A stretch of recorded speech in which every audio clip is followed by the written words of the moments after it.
Welcome to the Sutherland Report once again. It is such an honor to have your attention, and it really is, and spend this time with you. Now, I know I always say this, but I am genuinely very excited to bring on my next guest, because I won't deny I'm a little bit of a fanboy, and what I mean is that I have followed this gentleman's work and the gang for quite some time, and had the privilege to meet or interview some members of the gang. And it's Jamie Glazov of the Glazov Gang and much more.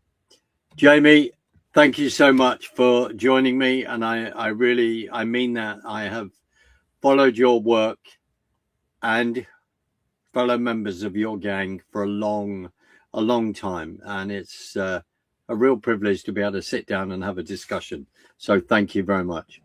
Well, I'm honored as well, and I'm very grateful. And when somebody appreciates my work and our work, I'm very appreciative, because there's so much hate out there, so thank you. Absolutely. So let's just bring this up. And it's wonderful how the graphics immediately line up and we can still see each other. That also pleases me. So you have just, you first wrote this in 2009, and please correct me if I've got that right. And then you brought this book, your book, up to date. And 2009, we have gone through our Brexit vote. We've gone through the first Trump administration. We have then gone through all the Antifa, BLM. We have then gone through January the 6th. And now we've gone through the 4 years of the Biden regime, as I'll call it. And now we're into the second administration of Donald J. Trump. And we have switched from people that would call themselves conservatives, that's a subject for another day, into our utter madness, as far as I'm concerned, in regard to now we've got our Biden years that are going on over here. Jamie, what, in your words, what was your motivation for updating your book, fully aware of the 7th of October 2023 and what unleashed in Israel? Your thoughts, sir? Well, thank you, Mark. Well, I think I'd like to start with this in a way, and maybe I giggled a little bit, but sometimes I don't know whether to laugh or cry. When you study the left, it's just this constant story of leftists saying, oh, we're building utopia, we're doing it, and then they get slaughtered. And then the next phase comes and they say, oh, we're going to do it, and then they get slaughtered. And it's this ongoing killing machine, this death wish. And in United in Hate, I show, they travel over to, Stalin's killing fields. The fellow travelers go over there. A whole bunch of them start disappearing. They don't even ask about each other. They're worshiping at the killing fields. And then the Yagodas are killing the Yagodas. Yagoda was one of the executioners in the Stalinist police. Then the fellow travelers are worshiping Mao's killing fields. Then they're worshiping Castro's killing fields. But they also becomes the victims of these killing fields. And we know what happened to the leftists. First of all, we know what happened to all the liberals that supported the Bolshevik Revolution. We know what happened to a lot of the leftists that supported Khomeini's revolution. So I just want to begin with that, growing up, I saw this death wish on the left. And at the same time, a euphoria and ecstasy of support for the killing fields that they're watching. So why I wrote United in Hate is when I saw the leftist feminists at those anti-war demonstrations after Ground Zero, when Bush, started sending troops to Afghanistan and Iraq. When you look at those demonstrations, there's this barely clothed, kind of naked feminist screaming Allahu Akbar right next to this Islamist at this demonstration. And I'm looking at that thinking, okay, this is interesting, but nothing new, as Ecclesiastes tells us. There's nothing new under the sun. So this is continuing all the time.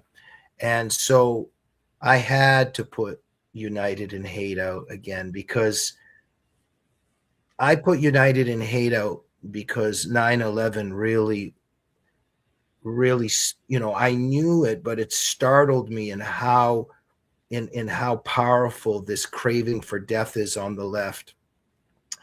And then on October 7th, when we saw this barbarity perpetrated against the Jewish people, and I knew right away, oh, okay, so the left's going to start cheering and anti-Semitism is going to escalate now. Because the normal thing you would think is a normal human being looks at October 7th and goes, oh, Islam is barbaric. These jihadists are evil. Look what they're doing to the Jewish people. But you see, the left is very different. And so when the left sees the killing fields of our adversaries, it flies into ecstasy and euphoria. And I document this in United in Hate. And so I had to bring United in Hate up to date with October 7th. And now, Mark, when we see the left just sobbing, gnashing at the teeth, they're just in a rage that the mullahs are getting killed in Iran, because there's no adversarial dictator that the left doesn't love. And I dedicate my life to trying to understand this, because my parents were dissidents in the Soviet Union. We escaped that hellhole. I love America. And growing up in America and in Canada, I noticed that the left hates our civilization and very much supports the movements and totalitarian ideologies that want to destroy us. So I'm very interested in this movement. I also hate this movement. And to summarize my little, maybe too long of a speech right now, is I always think about suicide by cop. I always think about that individual that goes out there and tries to get killed by the police. And I always think, what if suicide by cop was an actual entire globalist movement? Why would you open up our border? Why would you do that? And when we look at the members of Sharia in New York City taking over the streets and screaming Allahu Akbar, and a whole bunch of them are from Pakistan and Saudi Arabia, and again, somebody will say, oh, you're being racist. No, actually not, because I'm referring to the followers of Sharia from those places. And so you got to ask yourself, why would you support those people coming here that believe in an ideology that wants to destroy our civilization? So I'll begin with that. Your opening speech is superb, Jamie, and I get it. So let's go in, and I don't know if we have time. It'd be very interesting for you to reflect on what's happening here in the UK, but we may get to that. So the observations that you've made in New York in regard to Mamdani, and even as we're speaking in the last few days, where just to back up what you've said, which is that Mamdani's wife, when you go through the Twitter feed or the X feed that she has, and then people have said, well, she liked this and she liked that, and that refers to the actions of Hamas. What was the voting turnout in New York, Jamie? Was it 30, 32%? Was it extremely low? Why would people go. No, absolutely. Go ahead. I was going to say, respectfully, why we've had the same over here in our last election. Okay, only nearly 40% of people that were entitled to vote actually voted. So why did New Yorkers not engage in this? Is that because they thought this was a joke, or he's not going to win, this is not serious? Your thoughts on that, considering Mandani promised them the world? Well, thank you, Mark. You're hitting at the heart here. Where do we start? While Europe Slept by Bruce Bauer. We can begin with that. So our populations are indoctrinated. There's a lot of Stockholm syndrome. There's a lot of apathy. There's a lot of indifference. So it's a combination of things, you know. So a lot of people are not engaged. They're not involved. There's also some people that argue that maybe there was something not altogether right about that election and other elections. So, but the bottom line is, I don't think people came out in droves to oppose Mamdani. Let's just stick with that. Because let's just say this, there's a lot of leftists out there. And the left has been very, very successful in indoctrinating a lot of people. And let's just go over to the UK for a minute. So we have these Muslim rape gangs that have raped, you know, sometimes I don't even like putting a number on it, in the sense of, because it takes away the barbarity of even what happened to one girl. But they're saying conservative estimates is even 250 million. Some even say 1 million over the last 20, 25, 30 years and what's happened there. We know that in surahs 424, 3350, 3359, 2431, there are foundations there for the rape of the sex slave and the rape of the women that are not dressed properly, the kufr, etc., etc., etc. And we know that the followers of Sharia in that context are often praying during the day and going out and raping at night. And many of the victims will even tell you, victims of Boko Haram, of ISIS, of the Muslim rape gangs, they will tell you that my rapist was praying and explaining the Quran and Hadith to me while he was doing this. Yes, yes. Our civilization is completely in denial about this. So that's my main interest. We get what our enemy is doing and what motivates him, although we have to keep stressing it because there's so much denial. But my area is what on our side will not verbalize, will not say this. And so the left has been so successful. My point here is that while that is happening to British girls, the leftist believes that if there's a couple Muslim cab drivers sitting outside a school, and then there's a few Catholic nuns walking down the street right next to the school, that both should be equally looked at. If you're a police officer, an investigator, both are equal threats.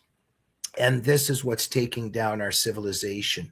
There's a jihad denial, just like there is Holocaust denial, just like there is Gulag denial, there is jihad denial. And I will begin with this, that the left overall wants to destroy Western civilization. It wants to destroy the Judeo-Christian culture and society and foundations. So if you say to Noam Chomsky, look what the Pol Pot's killing fields are doing in Cambodia, we know that he was trying to block and deny the testimonies of the refugees when they were first coming out of the Khmer Rouge killing fields. You got to ask yourself, why was he doing that? Why was Walter Durante denying what Stalin was doing? Why was the left overall trying to deny the evil of the Soviet regime? Why is Joy Reid right now talking about how, okay, that might be happening in Iran, but our society is just as bad, if not worse, you know, for people and, you know, certain groups, etc. Why would you do that? Why this equivocation? Why this moral equivalency? Or why even say that our society is worse than the society of our adversaries? If you want to destroy this society, and somebody says to you, But look at over here. Look at Iran. They're throwing, the mullahs are throwing acid in women's faces that are not veiled properly.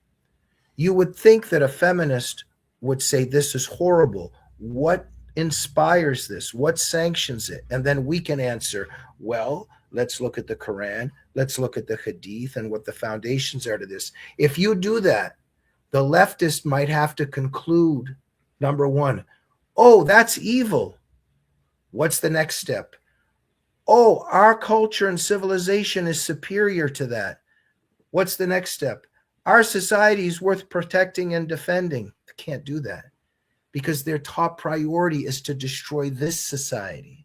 So if your top priority is to destroy Western civilization and the Judeo-Christian culture, you have to push into invisibility the evil of our adversaries. Not just push it into invisibility, but if you believe that this earth needs to be destroyed in order to build the paradise on top of it, if there needs to be ground zero to build paradise on top of it, then you might want to also support and aid and abet the people that want to perpetrate ground zero. You've got the Sharia followers that want to create Sharia paradise. You've got the leftists who want to create the classless paradise. Both of them need to build it on the ashes of ground zero. And therefore, they are united, not in love. They are united in hate. Right. What a fantastic summary, and let's go back in history and then go back into present day, because it's what you if we look at Sydney and Beatrice Webb, who then go to, off they go to Russia. We don't see any problem with this, and then by 1928, it's suddenly raised that where timber that the UK then is, the Britain is then importing in, is loaded by people that are in a gulag, and that this is slave labor, and they are loading this, even though the Webbs, etc., and in our press, and even though Malcolm Muggeridge then questioned all that, turn around and go, oh no, it's paradise, everything is fine. There's a wonderful book that you may have come across, which is Giles Udy, labor in the gulag. And of course then we end up talking about the Fabian Society, which is where we are at over here, and all of this. But if we go back to that in 1928, and then suddenly there's an embarrassing debate in Parliament about, our timber is being loaded by slave labor from the gulags. And then, as you've just brilliantly pointed out, we've then reached a situation, of course, the left say, yes, but the communism didn't work then. It didn't work then. It didn't work then, but don't worry, we are going to bring it all in right now, and it is going to work. And as you've said, they've forgotten about the democide and the killing of people. And what you've said about Chomsky reveals everything. And I suppose we won't discuss visitations to an island or messages. We'll leave that to one side. But in regard to that moral code, I'll finish with this on this point. Then we reach a point where in the United Nations, you take the poor women who suffered what they did from the 7th of October, you take them in there, and then you take them to, as it was called out by Fleur, who presents the quad with the other wonderful ladies there, where are the feminists? Where are they defending what our women went through? And of course, as you say on your side of the pond, it was absolute crickets. There's no moral code to me, Jamie, or am I making that up? You're completely right, and there is a code. I would start with this. Thank you, Mark. You're right on target there. I mean, look, there are brave women that are for women's rights and support women's rights. Now, feminism, that's a bit of a different matter, and the debate lies elsewhere because Carrie Gress, Janice Fiamingo, there's a lot of female scholars out there that have shown that something is very badly rooted in feminism, even to begin with. But that doesn't mean that, I fought for women's rights my entire life. The last 30 years, one of my main goals, excruciating work, but to defend Muslim girls suffering from honor killings and female genital mutilation. And these leftist feminists that call people like me haters of Muslims while we're trying to protect Muslim people, they don't do anything. But they do have a code. So these leftist feminists that I know and have been around for decades, oh yeah, they believe in women's rights. Kathy needs to have 6 abortions. She's only had 5. That's That's feminism for them. Oh, I want my son to be gay and trans. This is feminism for them. But when I've approached these leftist feminists, even when I was in academia, and I would say, okay, I understand that feminism for you is killing, unborn babies and hating men at the same time wanting to be like men. Can we just for one moment take a look at this petition here that I got? This is to protect women under Islam that are tortured and barbarized, forced veiling, forced child marriage, acid thrown in women's faces, forced segregation, forced veiling, honor killings. Sign this petition that you support these women, are against this abuse, and that you also oppose the Islamic verses that inspire and sanction this. Mark, we know the answer. They will not do that. No. And why won't they do that? Because they don't care about women. This whole feminist movement of and I want to just emphasize leftist feminism for now, because we need to get into it on a deeper level. The leftist feminists, which is what feminism is in the West with very few exceptions, they only support women's rights if it can help destroy the Western patriarchy, quote unquote. If it doesn't help to destroy the Western patriarchy, they're not interested in Asia Bibi, the lady in Pakistan, the Christian who suffered years of incarceration and abuse. They don't care about her, because if you care about her, you don't have a weapon to beat the Western society. These are very callous people, and all their talk about rights and women's rights and minority rights, all of this is just BS. They need to destroy the Western society, and whatever weapon they can use, they'll use it. That's why right now we see that leftist feminists and the left overall do not support the Iranian people, the Persian people that suffer so much under that barbarity, because it doesn't help their cause. It actually weakens their cause. They're terrified if the mullahs get overthrown.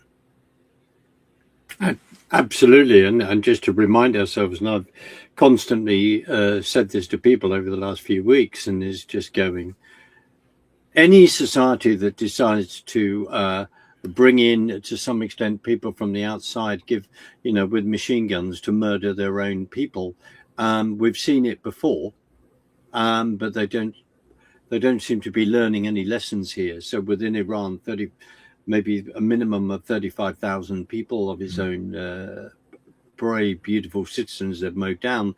That could be far, far more, let alone the amount injured. And as we've said, you've said so many important things.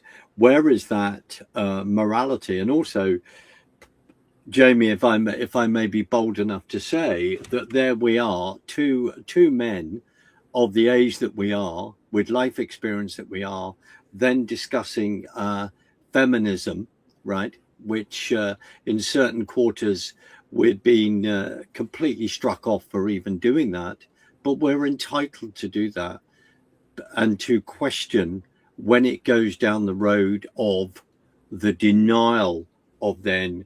You're not talking about fellow women who have been raped, pillaged, as you said, or in regard to Israel, taken as hostages, etc. It is really important that we have this conversation. It is absolutely vital. But Jamie, how I think you began to answer it, but how come the great city of New York, one of the most, the most, I would say, number one city in New York, in America, with all its influence for many years, with all its history, um, how come it voted someone like, well, you've said it, like Mamdani in, even though, as a dear friend of mine, Rabbi there was warning? And why have we got to this point that people will not engage in the voting process, especially of a country where, you have this incredible constitution, you are a representative republic with alienable rights given, you acknowledge God. They are God-given rights. But why have we reached this point? I can also talk about that over here. Why have you reached that point in New York? Well, thank you, Mark. Let me begin just on these themes here in terms of the indoctrination. First of all, the leftist dream, the Marxist dream, the communist dream, it's very, very hypnotic, and it attracts people.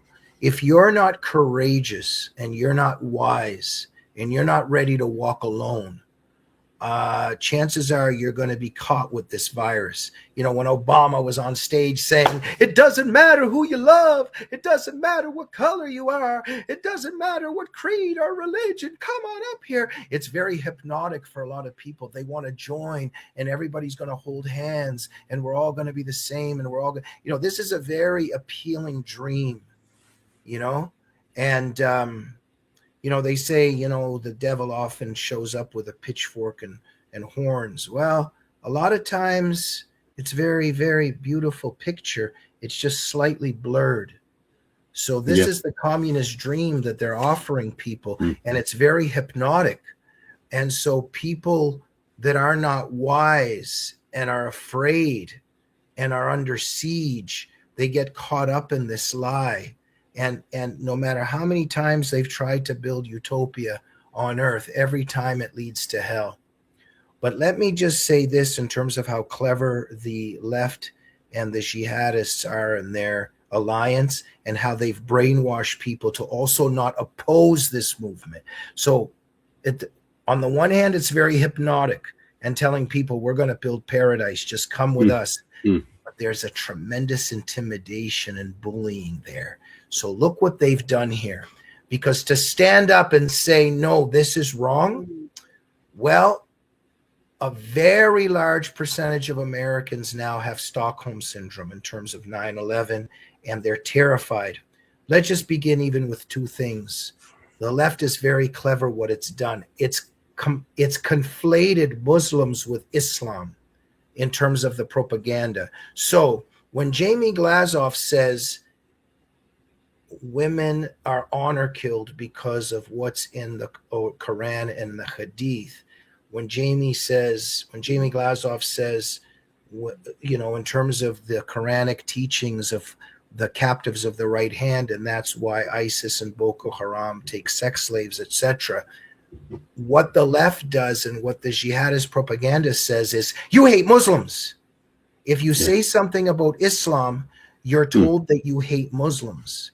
And if you hate Muslims, then you're a racist and white supremacist, etc. And people are terrified of being called a white supremacist and racist in the West. Now, this goes without saying, of course we're against racism. Of course it's a bad thing. I'm only putting a but in there in the sense of people are so terrified of being called that. And if you take a stand against Islam, it means you hate all Muslims. People don't want to be called that. They're terrified of being named a racist in that context. And the left has been very clever in conflating Muslims with Islam.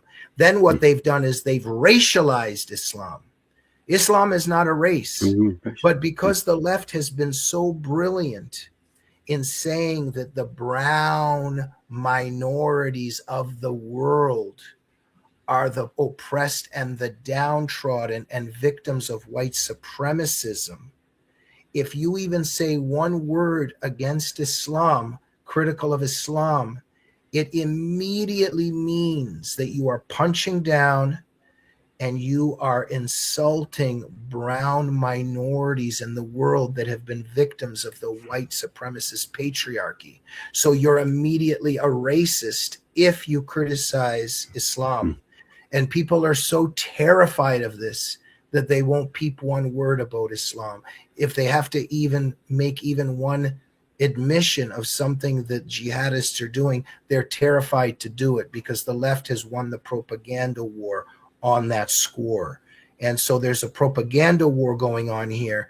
And a lot of New Yorkers are either brainwashed in terms of leftist indoctrination, but a lot are also terrified to take a stand because you will be labeled awful names, and then you will lose all your friends, and then you might even lose your job, and et cetera, et cetera. The left is now dominating the boundaries of our discourse. Stephen Coughlin has written a book called Catastrophic Failure.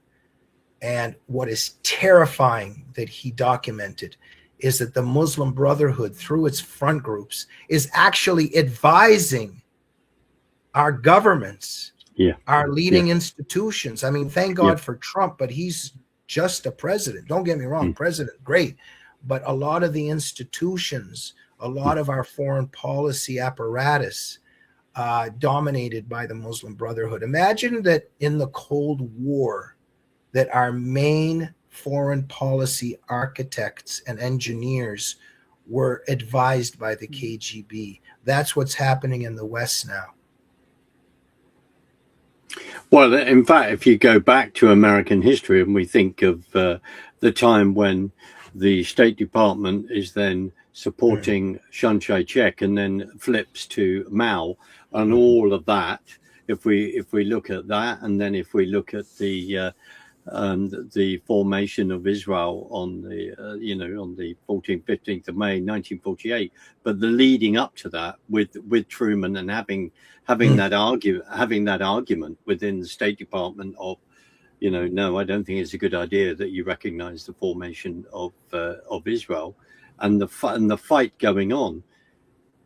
I'm not saying that to be clever. There is a point I want to make here, which is when you said, yes, Donald Trump is just the president. We're glad he's there. But look at all the other, as we call over here within our civil service, we call the blob, how the blob, basically the civil service are running the country, and the ideologies that they then believe in have come in, and I'd say massive collectivization. So you're alluding to the fact, are we alluding to the fact, Jamie, that so many people, so many Americans, is it because they're just trying to get on with their lives to the best of their ability? They've then switched off. They're not participating in any of the political process. And I'll just finish by saying this. Jan 6, which is a subject very close to my heart, and I have spoken about and supported dear friends of mine in America on this, and all the spill out of that. Are people aware? We've tried to wake up and see what's going on within the State Department, within the apparatus of government. And we're still, as you said, because I'm aware of, I think of who you're talking about. When you look at the formation of the Muslim Brotherhood in 1924, and there has been this long game, and now they're 56 years, 60 years into this. And we haven't, for some of us, we haven't been looking at this. We haven't been studying this. Why have they managed to then get, I'm not saying everyone, but a lot of Americans to be subdued in this way, Jamie? I know it's a long-winded way of saying this, because I am as concerned as you are of how asleep people are. And yes. the dear friend in New York is constantly batting, dear Marshall is constantly bashing his head against a brick wall going, I've got to wake people up. What is going on? Jamie, sorry, I don't know if I've made sense there, but it's this lulling to sleep. You've already referred to an extremely good book in that regard. No, Mark, you're hitting, this is the core. And it's a pleasure to speak with you because this is the core. And, I've dedicated my whole life to trying to understand this, just even some people that I'm in dialogue with, when I see their reluctance with me. Oh, Jamie, oh, you're so pessimistic. Oh, he's exaggerating. Oh, no, everything, and when I peel the layers off that and what I begin to see, Kenneth Levin, you've had Yep. a wonderful interview with him, The Oslo Thank Syndrome. Brilliant man, brilliant book. What people need to believe under siege, what so many people need to believe when they're under siege.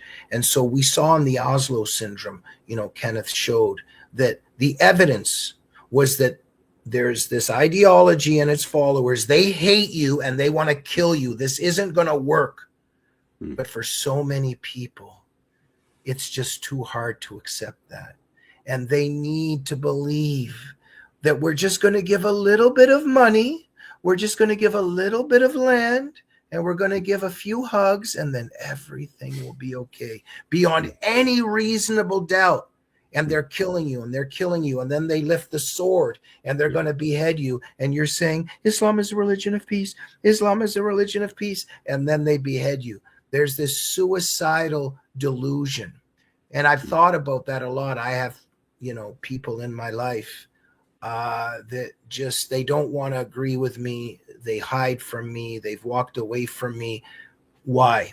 Just let's point at a couple things here, because this is what I've been studying about the left. So first, as Christian believers, you and I, Mark, why are we here? Well, some reasons. First of all, God is perfect, and only God is perfect. Only Jesus is perfect, and the Holy Spirit.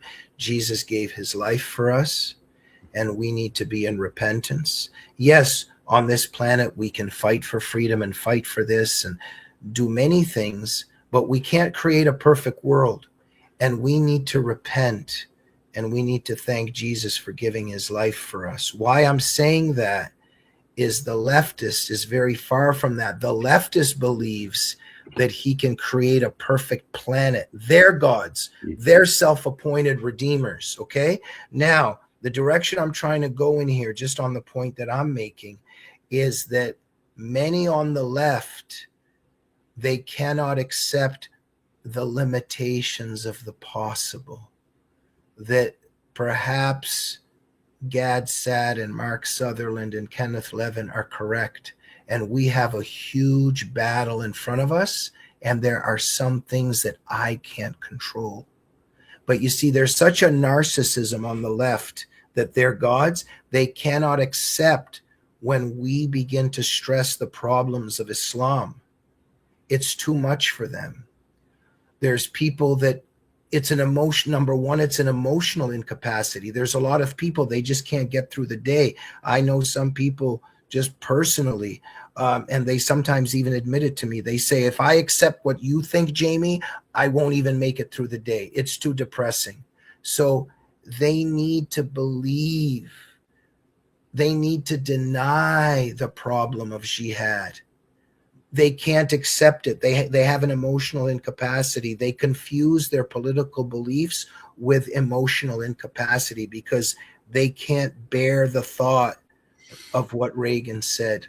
Because Reagan said that every generation has to shed blood to keep freedom going, right? We have to constantly shed our blood for freedom because freedom is not a natural state. For many people, they can't accept this. They want to believe that everything will be okay. And there's a tremendous narcissism there, too. Bill Siegel has written a book called The Control Factor. They need to be in control. That's why I stressed our Christianity earlier. We're not in control. God is in control. And we have to surrender. Even in Revelations, when it says the saints in paradise, in heaven, are begging the Lord for justice on earth for the martyrs. And we know that, vengeance is the Lord's and things are on his time. But there's a lot of injustice and unfairness here that we can't control, right? We have to surrender our hearts to God and to Jesus. But for the leftist can't admit it. So when you present the leftist and show, oh, well, look at these verses right here that say, kill the unbeliever wherever you find them. Oh, look at Sahih Muslim 6985, the genocidal hadith.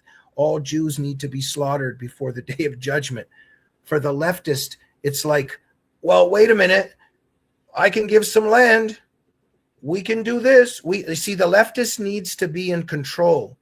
It's a narcissism. They can't accept that the problem of jihad is larger than them, right?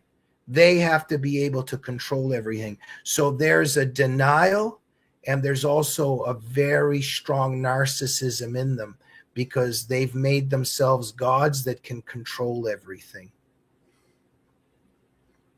And when you're wonderfully quoting scripture, and we're turning to the Bible, and then we think of the early Christians, and there they are being used as entertainment and thrown before the lion into the literally physically into the lion's den. And I'm also thinking when you talk about the Book of Revelation and the 7 letters to the churches, Jamie. Where are they? What country are they in? Where are they now? Do people think about Turkey, Constantinople? What happened? What happened at that time? And then in your history, in regard to the Barbary Wars and the Marine song, you know, on the road to Tripoli, and there's the president then at that time saying, why are our ships being attacked in the Mediterranean? Now, here's an interesting thought. Why are our ships? Well, our book says you are the infidel. That's why. Yes, but we were under the protectorate of the British, and you were our colony. We had a little fracas in 1776 onwards for a few years. But the point is, oh, well, no, you were under the protectorate of the British, and the illusion is that we're paying as a nation. We are paying something, whether we're paying jizya. Well, what are we paying to then protect our own fleets, etc. At that time? And we look in the Mediterranean and what was going on, but we're not discussing the gates of Tours, or many years before that. We're not discussing those issues. And of course, correct me if I'm wrong, just quickly, Obama, didn't he make great play on, look, here's the I think it is Washington, please correct me, here's his Bible at that time, you know, he had a copy of the Quran. Well, there is a reason he read it, isn't there, Jamie? He was trying to understand why American citizens were being taken hostages and why boats were being attacked. So I'm just bringing up history. Am I not? Am I bringing up historical facts? Well, absolutely. And that's a very wise reading of things. And I'm on the side of trying to explain our surrender to everything that you're discussing, because it's a very long history, and it's so much common sense there in terms of the threat that we're under. And I just want to add 2 things just to kind of light a light bulb for people in terms of how they think about the left and what's happening in front of our eyes. Our surrender to jihad and Sharia. Just 2 components here, and I'll talk about the feminists here. We know, and I document this in United in Hate, and there's further evidence of this even happening right now. If people want to get in touch with me, I can send them links and information on this. We have leftist feminists going to Palestinian territories to join the Palestinian cause of Hamas and of Fatah, the anti-Israeli crusade, and they're getting raped and brutalized over there. And then they don't say anything about it because they don't want to disqualify the cause. So there's a certain suicide that's happening there for the idea, right? I want to bring this up as well here. When you look at the women dressed in black garbage bags in Pakistan and in Iran and Saudi Arabia, the morality police, but the women especially, and you've got these women with the sticks walking around in black garbage bags, whipping the women that aren't dressed properly. I've always been very interested in that phenomenon. the woman in a black garbage bag whipping the woman that's showing a little bit of hair and you can see a little bit of her face.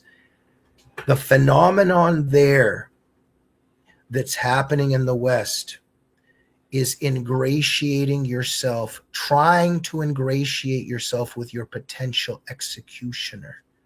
Okay? So some of the Jewish people throughout history, the leftist ones that try to escape the anti-Semitism, and they say, I'm the good Jew. See, those are the bad Jews over there. I'm the good one. And they think that they can be spared somehow. And I'm referring to leftist Jews here.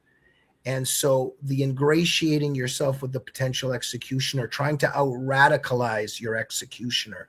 So there's that phenomenon there of Stockholm Syndrome, and it's happening here in the West. And then David Potter has written about something called a phenomenon called negative identification. And it's the living vicariously through totalitarian movements. Now, he didn't get into the issues that we're discussing. He just talked about this phenomenon of negative identification. But make no mistake, I'm very interested in this phenomenon. Mark, we know very well during the period that we just came out of in terms of the substances that they were trying to put in our bodies around the world, right? Yep. We know very well, I know very well what the people that were in line with that pandemic, we know very well what they wanted to do to us, what they still want to do to us. There's a deep hatred there, and they're living vicariously, and a lot of people want to deny this. But what's happening, for instance, to the Persian people right now, what's been happening to the Cuban people right now, when the left does not support those people, make no mistake, a very large portion of leftists are joyfully, cheerfully enjoying the sadistic brutalization of people because they themselves are wannabe tyrants who want to inflict pain. The left is rooted in violence and sadism. So when you see feminists who don't support the Iranian women or the Afghani women, it's because they hate women and they hate themselves, and they enjoy vicariously the torture of women. And a lot of people don't want to accept that, but it is the case. No, they don't want to accept that, Jamie. They don't want to look at this, do the research. When you're telling me of people that that say, well, paraphrasing, I don't really want to face what you're saying, Jamie. I think you're right, but I don't want to face it. I don't want to have that discussion with other people. It's sad, especially. It's just a few of the extremists. They can sleep better at night, Mark. It's just a few of the extremists who don't understand Islam very well, and then they sleep better at night, right? But you and we've just discussed history. If we raise that history with them and say, here are the facts, because they're viewing things through emotions, they've got problems with facts, haven't they? And when we then study Islam and what it actually represents, and when you're explaining to people, there's a slow build up. When they feel they've got a political hold, then they're pushed that even more. Only when they're they feel they're getting in a dominance position. Jamie, it's been an amazing conversation. I feel you and I can sit down for hours and just have this conversation, and I'm very grateful to you for it. But before we sort of go round up, could you say where people can get hold of your book, talk about website, and also I just want to say thank you so much for putting my dear little film, The Iris Echo, on front page mag. That was very much appreciated. Thank you. And you're a great filmmaker, and that's a very powerful film.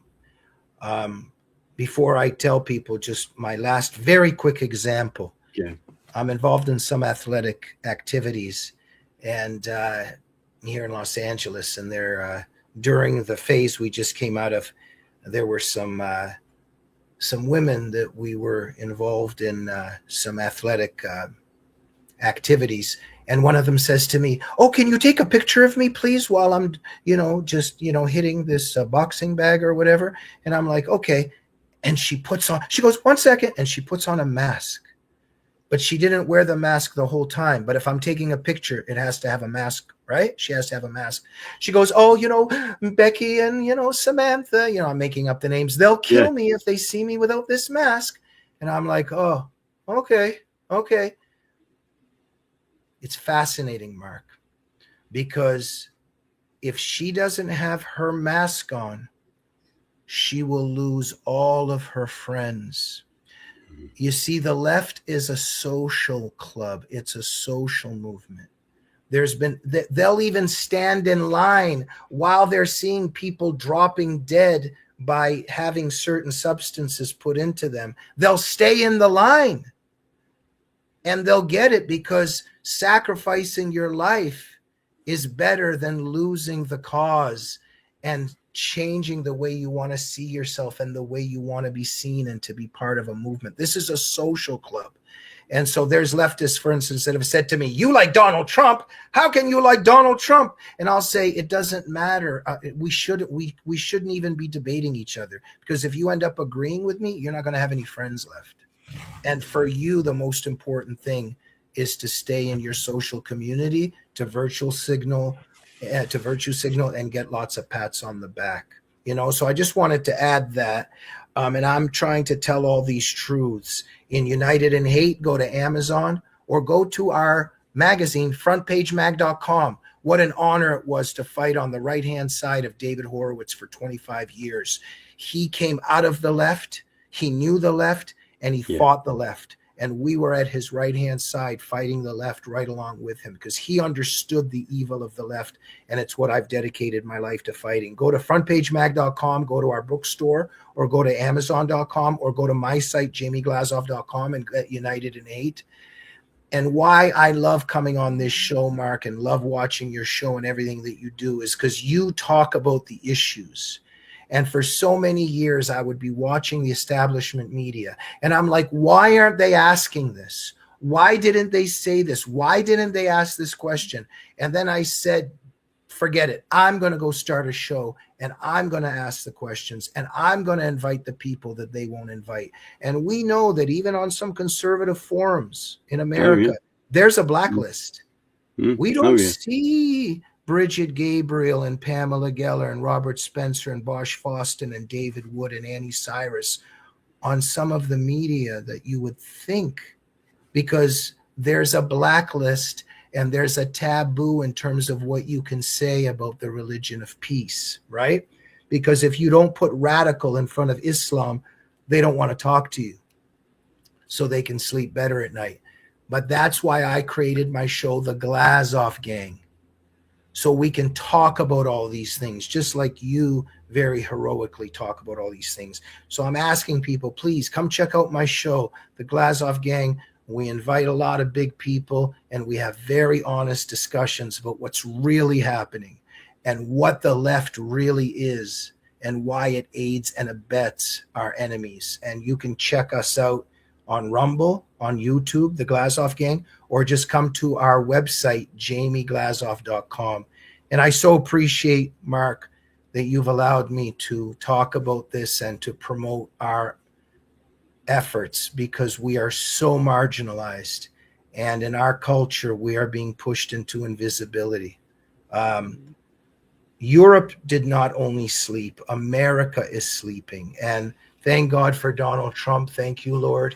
But is he enough? Is he enough? That's the question. Because we even see something very dark rising among the right now in terms of these forces that are taking us a very sharp, scary turn against Israel and against the Jewish people. And as Christians, we know that God chose first he chose the Jewish people to bring his light and law into the world. A lot of people misunderstand. Chosen people does not mean that they're better.